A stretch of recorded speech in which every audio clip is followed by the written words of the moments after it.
Hi friends, अब हम लोग आज से एक नए चैप्टर शुरुआत करने चल रहे हैं। और देखिए, आज जो हम लोग का चैप्टर पढ़ना है बहुत इम्पोर्टेंट चैप्टर, यानी आपके पूरे मैथ में 50% इसी भाग से आता है। जैसे हम आपको बता दें कैलकुलस चैप्टर, तो देखिए कैलकुलस चैप्टर जो है,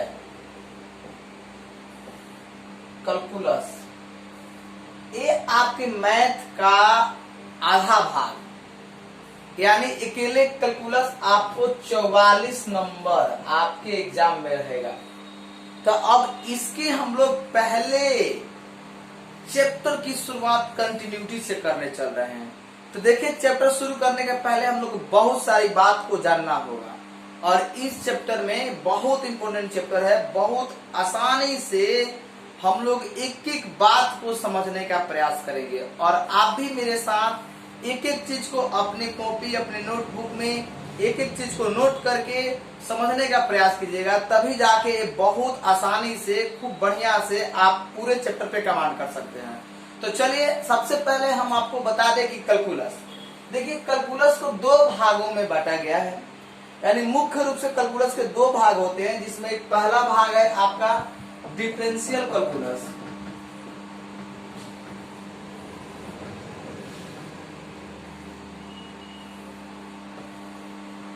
कैलकुलस के दो भाग होते हैं, जिसमें पहला भाग है डिफरेंशियल कैलकुलस और दूसरा भाग है आपका इंटीग्रल कैलकुलस।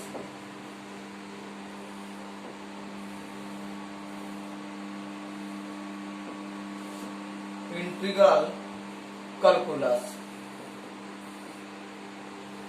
तो देखिए हम लोग को दो भागों में पढ़ना है।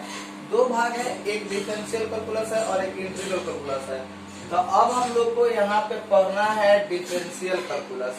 यानी डिफरेंशियल कैलकुलस के अंतर्गत किन किन टॉपिक को अध्ययन करना है, यही बात हमको समझना है। जैसे डिफरेंशियल कैलकुलस के अंतर्गत आपका आ जाएगा कंटिन्यूटी, डिफरेंशियलिटी, उसके बाद डिफरेंशियलिटी, उसके बाद आपका आ जाएगा, इसमें बहुत सारे चैप्टर हैं, tangent and normal, increasing decreasing, maxima minima, approximation. उसके बाद हम लोग सेकेंड वॉल्यूम में जो इंटीग्रेशन पढ़ेंगे वो आपका इंटीग्रल कैलकुलस होगा। तो अभी हम लोग फिलहाल डिफरेंशियल कैलकुलस पढ़ने चल रहे हैं। तो चलिए हम देखते हैं कि भाई कंटिन्यूटी क्या है। और डिफरेंशियल कैलकुलस में सबसे पहला भाग है हमारा कंटिन्यूटी। तब हम लोग देखेंगे कंटिन्यूटी क्या है। तो देखिए, हमने यहाँ पे देखा कि भाई आपका कैलकुलस दो भागों में बटा है। एक भाग है डिफरेंशियल कैलकुलस और एक दूसरा भाग है इंटीग्रल कैलकुलस। तो सबसे पहले डिफरेंशियल कैलकुलस में हम लोग differentiability, continuity, differentiation, approximation, tangent and normal, increasing decreasing, ऐसे बहुत सारे चैप्टर हैं, बहुत सारे छोटे छोटे भाग हैं, उनको पढ़ेंगे। तो सबसे पहले हमने लिया कंटिन्यूटी, संतता। तो देखिए, सबसे पहले थ्योरी समझना है, क्योंकि थ्योरी के बाद ही आप सवाल को समझ पाएंगे और सवाल द्वारा ही थ्योरी सही कंसेप्ट बना पाएगी। तो चलिए हम सबसे पहले आपको थ्योरी समझाते हैं, उसके बाद जब सवाल समझाएंगे तो मुझे पूरा भरोसा है कि आप आसानी से उस सवाल को भी समझ जाइएगा, उस थ्योरी को भी समझ जाइएगा। तो देखिए कंटिन्यूटी क्या कहता है। कंटिन्यूटी कहता है कि कोई फलन f(x) संतत होता है, कोई फलन f(x) संतत होता है यदि f(x) x बराबर a पर अस्तित्व हो। यदि फंक्शन ऑफ x का x बराबर a पर क्या हो, अस्तित्व हो। फिर से एक बार ध्यान से सुनिएगा, कोई फलन f(x) संतत होता है। तो संतत कब होता है, कोई फलन f(x) संतत होता है यदि f(x) का x बराबर a पर अस्तित्व हो। यानी x बराबर a कोई बिंदु है, उस पर अगर अस्तित्व होगा तो फलन क्या होगा, संतत होगा। अब संतत होने के लिए क्या क्या प्रोसेस है, उस चीज को समझना है। तो चलिए सबसे पहले हम डिफिनीशन देखिए। कंटिन्यूटी, संतता, कोई फलन f(x) संतत होता है यदि f(x) का x बराबर a पर अस्तित्व हो। यानी कोई भी फलन, कोई भी फंक्शन, जैसे आपका वो फंक्शन लॉगरिथमिक हो, या आपका ट्रिग्नोमेट्रिक फंक्शन हो, या अलजेब्रिक फंक्शन हो, या एक्सपोनेंशियल फंक्शन हो, या आपका इनवर्स ट्रिग्नोमेट्रिक फंक्शन हो, किसी भी प्रकार का फंक्शन हो, वो संतत होता है कब, जब x बराबर उसका अस्तित्व हो। तो सीमा x बराबर a पर सीमा का अस्तित्व हो। यहाँ पे आप जोड़ सकते हैं x बराबर a पर सीमा का अस्तित्व हो, x बराबर a पर सीमा का अस्तित्व हो। अब इस प्रकार से हम यहाँ देख रहे हैं limit x tends to a f of x बराबर f है। अब हम लोग को इस चीज को समझना है। जैसे देखिए इस चीज का नाम है, हमने आपको बेसिक में x tends to x process to x near x to, देखिए हम इस चीज को पढ़ाए हैं आपको x tends to x near x to x process to x lies to x belongs to, इन सभी चीजों को हमने आपको पढ़ाया है। आप इसका मतलब भी समझ रहे हैं कि इसका मतलब होता है कि x एक की तरफ अग्रसर करता है, यानी उसके तरफ बढ़ता है लेकिन बराबरी नहीं करता है। तो इसी चीज को हम लोग कंटिन्यूटी में उसको समझेंगे LHL, RHL और फंक्शन ऑफ x से। जैसे मान लीजिए कि कोई फंक्शन हमें लिखना है, जैसे इसका सूत्र ही समझिए x tends to a minus हमने लिखा और यहाँ पे function of x limit x tends to a minus function of x limit x tends to a plus function of x बराबर फंक्शन ऑफ a। देखिए हमने एक बार इसको LHL लिमिट माना, LHL लिमिट यानी left hand limit, LHL left hand limit, RHL right hand limit, और ये आपका फंक्शन ऑफ x यानी x के जगह पे हमने क्या रखा a, फंक्शन ऑफ a इसके बराबर। इसको देखिए यही अगर तीनों बराबर आया तो बोलेंगे कि फंक्शन संतत होगा। अब ये बात आप नहीं पूर्ण रूप से समझ पा रहे होंगे, तो हम आपको बता दें कि जैसे हम सवाल सॉल्व करेंगे ना, आप बिल्कुल आसानी से इस बात को समझ जाइएगा। जैसे देखिए हम इसको लिख सकते हैं LHL, इसको लिख सकते हैं RHL और इसको लिख सकते हैं फंक्शन ऑफ a, यानी ये function of x, function of x के बराबर हो गया। अब आइए इसको हम ऐसे भी लिख सकते हैं, यानी x से less than a, x greater than a, x बराबर a, ये भी हमारा प्रोसेस हुआ। x less than a, x greater than a और x बराबर a। इस चीज को हम आसानी से ऐसे भी लिख सकते हैं, जैसे x tends to a minus x tends to a plus और यहाँ पर x बराबर a, ऐसे भी लिख सकते हैं इस चीज को, यानी x ग्रेटर देन a, ऐसे हम इसको लिख सकते हैं। देखिए इस तरह से हम आपको यहाँ पे तीनों बात, यही आपका सबसे मेन फॉर्मूला है। यानी आप अगर इस तीनों चीज को बराबर कर देते हैं, यानी LHL बराबर RHL बराबर function of x less than a बराबर x greater than a, x बराबर a, यानी कि देखिए ये टोटल भाग आपका जो है ये LHL का है।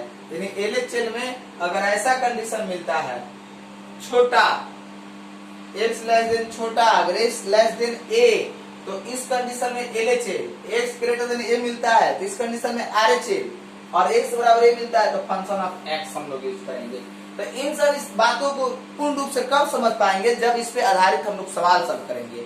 और इसके पहले आप लोग इन सभी चीजों को पूरा याद करेंगे। जैसे इसमें और 5-6 फॉर्मूला है जो काफी मायने रखता है, उस फॉर्मूला को अभी हम तुरंत सॉल्व करेंगे।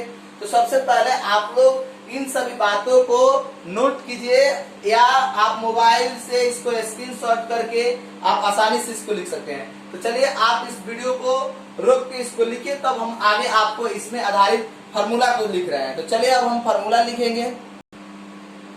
ये तीनों जब आपस में बराबर होंगे तभी जाके कोई भी फलन कंटिन्यूटी यानी संतत होगा। इस बात को हम लोग को समझना था। तो आप इन सभी बात को लिख कर याद कीजिए। अब हम आपको यहाँ पर सूत्र दे रहे हैं, 6-7 सूत्र। देखिए ये हम लोग के सूत्र हैं जो हम लोग कैलकुलस में यूज करेंगे, यानी सवाल को सॉल्व करने के लिए हम लोग इन सभी फार्मूला को यूज करेंगे। जैसे देखिए ये काफी इंपॉर्टेंट फार्मूला है, इस पे आधारित हम लोग को कुछ सवाल भी मिलेंगे, उन सवाल को भी हम लोग सॉल्व करेंगे। तो पहले हम इसके कंसेप्ट को समझते हैं कि सूत्र कैसे पढ़ेंगे। देखिए limit x tends to a, x के पावर n माइनस a के पावर n बटा x माइनस a बराबर n के पावर n माइनस 1। आप देख सकते हैं, इसको हमने आपको पढ़ाया भी है, 11 में भी पढ़ाया, फिर 12 के बेसिक कंसेप्ट में भी हमने इसको पढ़ा चुके हैं। फिर हम आपको एकदम नई तरीका से फिर से सभी बातों को लिख लिख के एक एक करके समझाने का काम कर रहे हैं। यहाँ देखिए limit x tends to infinite, यानी इनफिनाइट अगर यहाँ पर आप पुट कीजिएगा तो 1/इनफिनाइट, और आप जानते हैं 1, और इसका मतलब 1/0, तो इसको 1/1 गुने 0/1 बराबर 0 हो जाएगा, यानी कि 1/इनफिनाइट के मान आपका आ गया 0। तो देखिए हमने यहाँ पे limit x tends to infinite 1/x equal to 0। फिर आप देख सकते हैं limit x tends to 0 sin x बटा x, यानी जितना थीटा ऊपर है उतना ही थीटा नीचे, तो जितना थीटा ऊपर उतना थीटा नीचे, तो इसका मान हो जाएगा 1 के बराबर। फिर यहाँ पे देख सकते हैं limit x tends to 0 tan x by tan x, यानी जितना थीटा ऊपर है उतना ही थीटा नीचे, यानी tan x बाई 2 और x बाई 2 भी कर दे, अगर यहाँ पे x बाई 2 भी कर दे तो x बाई 2 बराबर हो जाएगा, तो इसका भी मान 1 हो जाएगा। बट यहाँ पे हमने केवल सूत्र लिखा है आपको समझने के लिए। तो देखिए हम लिखे limit x tends to 0 tan x by tan x बराबर कितना 1, limit x tends to 0 1 plus x के power 1 by x equal to e। e आपका एक्सपोनेंशियल अचर अपरिमेय संख्या है। इसके बाद चलिए limit x tends to infinite, देखिए यही सूत्र है, इसमें 0 है और यहाँ पर क्या है इनफिनाइट है, तो इस चीज को आपको समझना है। तो इनफिनाइट आया तो 1 प्लस 1 बाई x के power x equal to e, limit x tends to 0, x tends to 0 a के पावर x माइनस 1 बटा x बराबर log base a, log e base a, यानी बेस यहाँ पर क्या है e है। अब आप आइए यहाँ पे limit x tends to 0 log a, यहाँ पर बेस देखिए a है, और 1 प्लस x बटा x log a base a। आप इस चीज को अंतर को समझिए, यहाँ पे देखिए यहाँ पे log बेस a है और सेम वही सूत्र है, x tends to 0 x tends to 0 limit तो लिमिट log, लेकिन यहाँ पे देखिए यहाँ पे a है और यहाँ पे क्या है e है, थोड़ी सी अंतर है।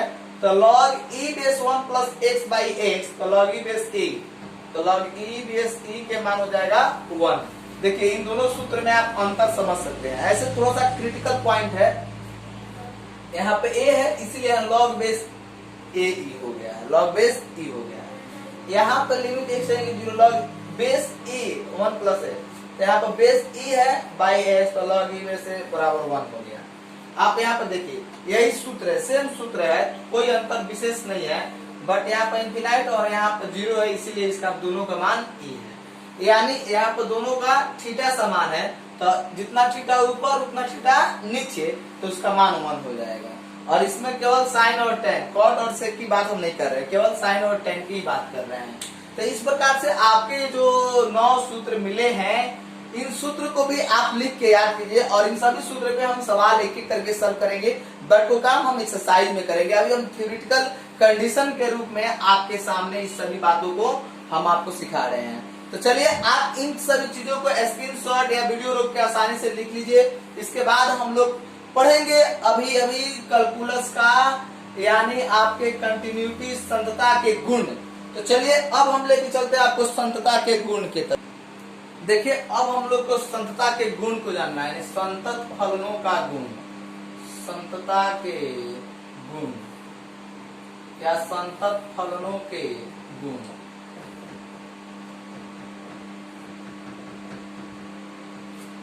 देखिए संतत फलनों के गुण में हम लोग को क्या सीखना है, जरा सा इस बात को आप समझिए। यानी संतत फलनों के गुण में सबसे पहले हम लोगों के संतत फलनों के गुण, संतत फलनों के गुण में हम लोग क्या सीखना है।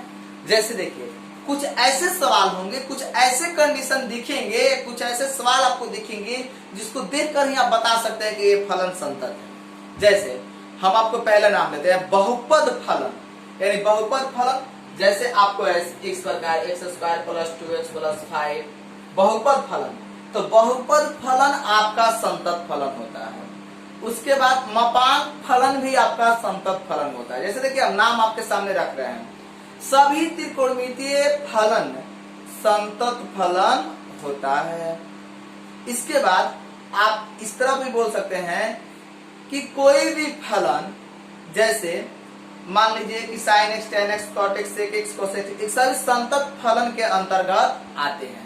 या आपको और फलन हो गए, जैसे log x भी एक लॉगरिथमिक फंक्शन है, तो लॉगरिथमिक फंक्शन वो भी आपका संतत फलन हो गया। e के पावर x ये भी संतत फलन हो गया। इसके बाद आपको मिलेगा कोई दो फलन ले लीजिए, मान लीजिए कोई दो फलन हो गए fx और gx, और fx और gx के लिए दो फलन को ले लीजिए और दोनों फलनों को जोग यानी fx प्लस gx, वो भी आपका संतत फलन हुआ। किन्हीं दो फलनों का अंतर संतत फलन होता है, किन्हीं दो फलनों का गुणनफल संतत फलन होता है, किन्हीं दो फलनों का भागफल संतत फलन होता है।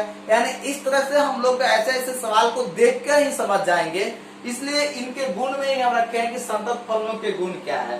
तो देखिए संतत फलन में एक और बहुत अच्छा गुण आता है, जिससे परिमेय संख्या भी संतत फलन होता है। कैसे? अगर मान लीजिए कोई rx बराबर p ऑफ x बटा q ऑफ x, जहां q of x not equal to 0, जहां q ऑफ x 0 के बराबर नहीं हो, तो ऐसे कंडीशन में ये आपका संतत फलन होता है। तो परिमेय फलन भी संतत फलन होता है। तो अब हम लोगों को एक एक करके इन सभी बातों को संतत फलनों के गुण में लिखेंगे।